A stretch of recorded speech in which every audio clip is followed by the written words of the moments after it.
Welcome back to our channel. അപ്പോൾ ഇന്നതേ നമ്മളൊരു വ്ളോഗ് വീഡിയോ ആയിട്ട് വീണ്ടും വന്നിരിക്കുകയാണ്. ഇന്ന് ഭയങ്കര സ്പെഷ്യലായിട്ടുള്ള, ഞങ്ങൾ ഒരുപാട് നാളായിട്ട് ആഗ്രഹിക്കുന്ന ഒരു കാര്യം ചെന്നൈയിൽ ഹാപ്പൻ ചെയ്യാണ്.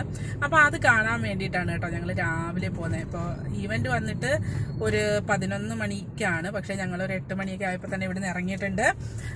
ഞങ്ങളിപ്പോൾ എവിടേക്കാണ് പോകുന്നതെന്ന് വെച്ചാൽ ചെന്നൈയിൽ മെറിന ബീച്ചിലേക്കാണ് പോകുന്നത് കേട്ടോ. അതായത് നമ്മുടെ ഇന്ത്യൻ എയർഫോഴ്സിൻ്റെ 92nd ആനിവേഴ്സറി പ്രമാണിച്ചിട്ട് ചെന്നൈയിൽ വെച്ചിട്ട് എയർ ഷോ നടത്തുന്നുണ്ട്. ഇതിപ്പോൾ ചെന്നൈയിൽ സെക്കൻഡ് ടൈമാണ്. ഇതിന് മുന്നേ 2003 മറ്റോ ആണ് ചെന്നൈയിൽ ഇത് നടന്നിട്ടുള്ളത്. അപ്പോൾ ഒരുപാട് നാളായിട്ട് കുഞ്ഞിലൊക്കെ നമ്മൾ TVസിലൊക്കെ ഇത് കണ്ടിട്ടുണ്ട്. ഫൈറ്റർ ജെറ്റിൻ്റെ വെച്ചിട്ടുള്ള അവരുടെ ഓരോ കാര്യങ്ങൾ, അഭ്യാസങ്ങളൊക്കെ നമ്മൾ കണ്ടിട്ടുണ്ട്. അപ്പോൾ അത് നേരിട്ട് കാണുക എന്നുള്ളത് ഒട്ടുമിക്ക ആൾക്കാരുടെയും ഒരു എന്താ പറയുക, ഒരു അഭിലാഷമായിരിക്കും. അപ്പം അത് നമ്മളിന്ന് ഇവിടെ ചെന്നൈയിൽ നടക്കുന്നത് കാണാനായിട്ട് പോവാണ്. അപ്പോൾ നേരെ നമ്മളിനി മെറിന ബീച്ചിൽ എത്തിയിട്ട് അവിടെ ഈവൻറ്റ് സ്റ്റാർട്ട് ചെയ്യുമ്പോൾ നമുക്ക് കാണാം. ഗൈസ്, അങ്ങനെ ഞങ്ങൾ മെറിന ബീച്ചിൽ എത്തിയിരിക്കുകയാണ് കേട്ടോ. ഇപ്പോൾ ടൈം 10:30. നല്ല വെയിലുണ്ട്, ഇപ്പോഴേ തന്നെ നല്ല വെയിലാണേ. അപ്പോൾ 10:30, ഇനി അരമണിക്കൂറുണ്ട് ഷോ തുടങ്ങാൻ. അപ്പോൾ അതേ ഇവിടുത്തെ ക്രൗഡ് ഞാൻ നിങ്ങൾക്കൊന്ന് കാണിച്ചു തരാം. ഇപ്പോൾ തന്നെ ദേ ഇവിടെ ഉണ്ടോ, അത്യാവശ്യം നല്ല രീതിക്ക് ക്രൗഡ് സ്റ്റാർട്ടായിട്ടുണ്ട്. നല്ല രീതിക്ക് ആൾക്കാർ വന്നു തുടങ്ങിയിട്ടുണ്ട് കണ്ടോ. അപ്പോൾ ഇനിയിപ്പോൾ നമുക്ക് ഷോ തുടങ്ങുമ്പോൾ കാണാം. എത്രത്തോളം കവർ ചെയ്യാൻ പറ്റുമെന്ന് അറിയില്ല. എന്നെക്കൊണ്ട് കഴിയുന്ന മാക്സിമം ഷോ ഞാൻ കവർ ചെയ്യാൻ ശ്രമിക്കും. അങ്ങനെ ഞങ്ങൾ നടന്ന് വരുന്ന വഴിയിൽ അവിടെ ഒരു സ്റ്റോൾ ഉണ്ടായിരുന്നു. അപ്പോൾ അവിടെ നിന്ന് ഇതുപോലെ സ്പ്രിംഗ് പൊട്ടറ്റോ ഒക്കെ വാങ്ങി കഴിച്ച് ഇങ്ങനെ ഇരിക്കുകയായിരുന്നു കേട്ടോ. അപ്പോൾ ഷോ തുടങ്ങാൻ വേണ്ടി വെയിറ്റ് ചെയ്തിരിക്കുകയാണ്. അങ്ങനെ അതൊക്കെ കഴിച്ച് ഞങ്ങൾ റെസ്റ്റൊക്കെ എടുത്ത് അങ്ങനെ ഇരുന്നപ്പോഴാണ് പെട്ടെന്ന് അവിടെ ഷോ സ്റ്റാർട്ട് ചെയ്തു. ഞങ്ങൾ അറിഞ്ഞു പോലുമില്ല കേട്ടോ. പെട്ടെന്ന് ഒരു ഫ്ലൈറ്റ് പോകുന്ന ആദ്യം കണ്ടപ്പോൾ ഞങ്ങൾ വെച്ച് നോർമലി അവിടെ പോകുന്ന ഫ്ലൈറ്റ് ആയിരിക്കും, ഷോ സ്റ്റാർട്ട് ചെയ്തിട്ടില്ല എന്ന് വിചാരിച്ചിരുന്നപ്പോൾ പെട്ടെന്നാണ് ആളുകളൊക്കെ ഇങ്ങനെ ഒച്ച ഇടുന്ന കേട്ട് ഞങ്ങൾ ഇറങ്ങി നോക്കിയത്. അപ്പോൾ ഒരു ഫ്ലൈറ്റ് ഇങ്ങനെ പോയിട്ട് അതിൽ നിന്ന് കുറേ ഈ ഫ്ലൈറ്റ് ആയിരുന്നു. അപ്പോൾ അതിൽ നിന്ന് ഒരു 4-5 പേര് ഇതുപോലെ പാരച്യൂട്ടിൽ ഇങ്ങനെ ജമ്പ് ചെയ്ത് താഴേക്ക് വരുന്ന ഒരു ഈവൻ്റ് ആയിരുന്നു ഫസ്റ്റ് കേട്ടോ. അപ്പോൾ അതാണ് ഈ കാണുന്നത്. എൻ്റെ ഫോൺ ക്യാമറ അത്ര നല്ലതല്ലാത്തതുകൊണ്ട് അധികം അങ്ങനെ ക്ലിയർ ആവുന്നില്ല. മാത്രമല്ല അവർ നല്ല ഹൈറ്റിൽ നിന്നാണ് ജമ്പ് ചെയ്തതും ഒരുപാട് ദൂരത്തേക്കാണ് അവർ വന്നാൽ ലാൻഡ് ചെയ്യുന്നതും അവർ വന്നാൽ ഇറങ്ങുന്നതും ഒരുപാട് ദൂരത്താണ്. അപ്പം മാക്സിമം ഞാൻ സൂമൊക്കെ ചെയ്ത് എടുക്കാൻ നോക്കിയിട്ടുണ്ട്, പക്ഷേ അത് അത്രത്തോളം അങ്ങോട്ട് വിസിബിൾ ആയിട്ടില്ല. അവിടെ ഭയങ്കര ഡസ്റ്റും കാര്യങ്ങളും, അപ്പോൾ അതുകൊണ്ട് തന്നെ അത്രത്തോളം വിസിബിൾ ആയിട്ടില്ല. നല്ല ഉയരത്തിൽ നിന്നായിരുന്നു കേട്ടോ അവർ ജമ്പ് ചെയ്തത്. എന്നിട്ട് അവിടുന്ന് തന്നെ ഇങ്ങനെ കരണം മറിഞ്ഞിട്ടൊക്കെയാണ് ആ ഒരു അഭ്യാസങ്ങളൊക്കെ കാണിച്ചിട്ടാണ് അവർ അവിടുന്ന് ഇങ്ങനെ വന്നുകൊണ്ട് താഴേക്ക് വന്ന് ലാൻഡ് ചെയ്തുകൊണ്ടിരുന്നത്. അത് നേരിട്ട് കാണാൻ നല്ലതായിരുന്നു കേട്ടോ. ഇത് എൻ്റെ ക്യാമറ അതിനോട് എത്രത്തോളം ജസ്റ്റിസ് കാണിച്ചിട്ടുണ്ടെന്നുള്ളത് ഡൗട്ടാണ്. അതുപോലെ തന്നെ നമ്മുടെ കടലിൽ എയർഫോഴ്സിൻ്റെ ഒരു ഷിപ്പും അവിടെ തന്നെ ഉണ്ടായിരുന്നു. അത് ഒരുപാട് നേരമായിട്ട് അവിടെ തന്നെ ആയിരുന്നു. അതിനുശേഷം വന്നത് ഹെലികോപ്റ്റേഴ്സാണ്. ഹെലികോപ്റ്റേഴ്സിൻ്റെ കുറച്ച് പ്രകടനങ്ങളും കാര്യങ്ങളൊക്കെ ആയിരുന്നു. ഇതിനൊക്കെ ഓരോ നെയിംസ് ഉണ്ട് കേട്ടോ. എനിക്ക് ആകെ കൂടി അറിയുന്ന റഫേൽ ഫൈറ്റർ ജെറ്റ് ആയിരുന്നു. ബാക്കിയൊന്നിൻ്റെ നെയിംസ് എനിക്ക് അറിയാമെങ്കിലും ഏതൊക്കെ യുദ്ധവിമാനങ്ങൾ അല്ലെങ്കിൽ ഏതൊക്കെ ഹെലികോപ്റ്റേഴ്സ് എന്നൊക്കെ ഉള്ള ഒരു ഐഡിയ ഇല്ലായിരുന്നു. അപ്പോൾ ഇതായിരുന്നു കേട്ടോ. ഓരോ ഹെലികോപ്റ്റേഴ്സ് വരുമ്പോഴും അല്ലെങ്കിൽ ഓരോ യുദ്ധവിമാനങ്ങൾ വരുമ്പോഴും അവിടെ നിൽക്കുന്ന ആ ക്രൗഡ് ഉണ്ടല്ലോ, ഭയങ്കര ചിയറിങ്ങും കാര്യങ്ങളൊക്കെ ആയിരുന്നു കേട്ടോ. നല്ലൊരു എക്സ്പീരിയൻസ് ആയിരുന്നു. നല്ല വെയിലായിരുന്നെങ്കിൽ പോലും, ടയേർഡായിരുന്നെങ്കിൽ പോലും നമ്മളൊക്കെ ഇത് നല്ല രീതിക്ക് എൻജോയ് ചെയ്തു. അപ്പോൾ ഹെലികോപ്റ്റേഴ്സ് വെച്ചിട്ടുള്ള അതിൽ നിന്ന് കുറച്ച് പേരിങ്ങനെ ജമ്പ് ചെയ്ത് ഇറങ്ങുന്ന സീൻസൊക്കെയാണ് ഇപ്പോൾ കാണുന്നത്. അപ്പോൾ അത് വളരെ കുറച്ച് നേരമേ ഉള്ളായിരുന്നു. അതിനുശേഷം വീണ്ടും കുറച്ച് പാരച്യൂട്ടിൻ്റെ ജമ്പേഴ്സും കാര്യങ്ങളൊക്കെ ആയിരുന്നു. ഇന്ത്യൻ ഫ്ലാഗിൻ്റെ കളേഴ്സിലുള്ള പാരച്യൂട്ടൊക്കെ വെച്ചിട്ട് ജമ്പ് ചെയ്യുന്നതും, അതുപോലെ ഇന്ത്യൻ ഫ്ലാഗ് കയ്യിൽ വെച്ചിട്ട് ജമ്പ് ചെയ്തതും, അങ്ങനെയൊക്കെ കുറച്ച് നല്ല എന്താ പറയുക, കുറച്ച് എൻ്റർടൈനിങ് ആയിട്ടുള്ള രീതിയിൽ ഉള്ള കുറച്ച് അഭ്യാസങ്ങളൊക്കെ ആയിട്ടായിരുന്നു അടുത്ത സെറ്റ് ഓഫ് ആൾക്കാർ വന്നത്.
ഓൾമോസ്റ്റ് 1 o'clock ഇതേ ഷോ ഒക്കെ അവസാനിച്ചു. അപ്പോൾ അതേ അവിടുന്ന് നമുക്ക് തിരിച്ചു വരാനുള്ള ഒരു തിരക്കാണ് ഈ കാണുന്നത്. ഓൾമോസ്റ്റ് 15 lakh എബോവ് പീപ്പിളാണ് ഈ ഒരു ഷോ കാണാൻ വന്നിട്ടുണ്ടായിരുന്നത്. നല്ല തിക്കും തിരക്കും, ഭയങ്കര ക്രൗഡഡ് ആയിരുന്നു. നമുക്ക് വരാൻ തന്നെ ഭയങ്കര ബുദ്ധിമുട്ടായിരുന്നു. എന്നിരുന്നാലും ഭയങ്കര വേർത്തി ആയിട്ടുള്ള ഷോ ആണ് കേട്ടോ. Once in a lifetime നമ്മൾ കണ്ടിരിക്കേണ്ട ഒരു ഷോ ആണ്. Thank you Indian Air Force for hosting such a wonderful show for us. അപ്പോൾ ഇത്രയേ ഉള്ളൂ ഇന്നത്തെ വീഡിയോ. മറ്റൊരു നല്ല വീഡിയോയുമായി നമുക്ക് കാണാം. അതുവരേക്കും ബൈ.